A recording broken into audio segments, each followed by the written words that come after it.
I'm Robin Garwood. I live right here on the block on 39th Avenue South. It's the 2800 block. And this idea came from a National Night Out party that we had in 2014, so August of 2014. My neighbor 2 doors down, Sarah, said, hey, we should do a paint the pavement project. And I said, hey, that sounds like a great idea. It does seem like a really good corner for it. I don't know if you can tell, but this is an intersection that's controlled just 2 ways. So that other way is not controlled. And it's right next to a park, and there are a lot of kids all up and down the block, a lot of kids in the park.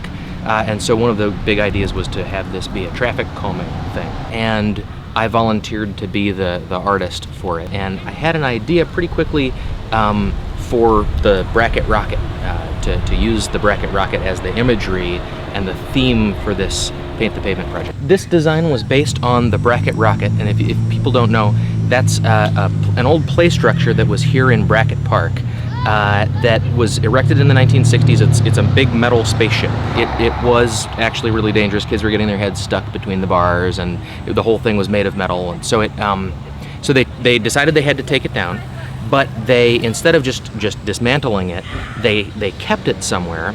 And the neighborhood raised a bunch of money and worked with Forecast Public Art to get it reinstalled as an art piece at the other corner of Brackett Park at 36th and 28th. And so I thought, hey, it would be really fun to have a Brackett rocket at each corner of the park, so let's do that image here.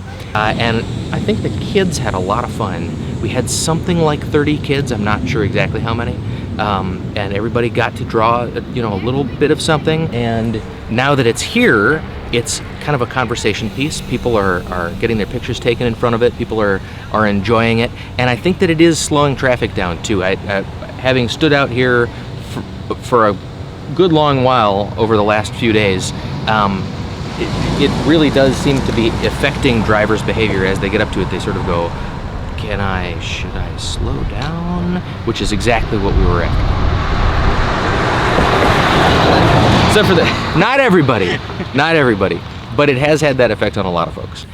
So the actual painting portion of it didn't take all that long. It was something like 4 hours. We used 6 gallons of paint. We got the paint for free from Welna 2 Hardware, from Jim Welna. We also got treats for free from the Birchwood Cafe, and we got a lot of free volunteer labor from all the folks in the neighborhood.